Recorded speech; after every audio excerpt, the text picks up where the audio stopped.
This year marks the 10th anniversary of Hurricane Katrina, one of the worst natural disasters in our country's history.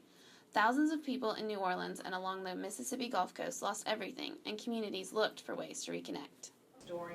University of Mississippi professor Cynthia Joyce lived in New Orleans during Hurricane Katrina. In the weeks and months following the storm, Joyce used blogs to reconnect with the city and her community. The way I was finding out what was going on was checking blogs and reading, very much like ground level news. Please forward How Blogging Reconnected New Orleans After Katrina is Joyce's collection of blog posts and emails from people who experienced Katrina firsthand. A couple years ago, when I was kind of anticipating that whole anniversary coverage again, I was like, I'm going to go back and reread some of the 2005 stuff. And a lot of it was gone. Like, a lot of it was actually blogs had been shut down, or I got page 404 not found.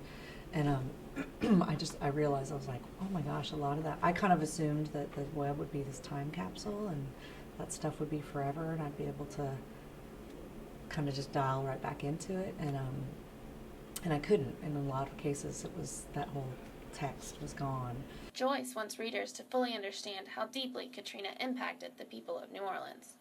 I want people to feel moved. Like, I want them to feel this is what it was like, and rather than being told, this is very much the people living through it.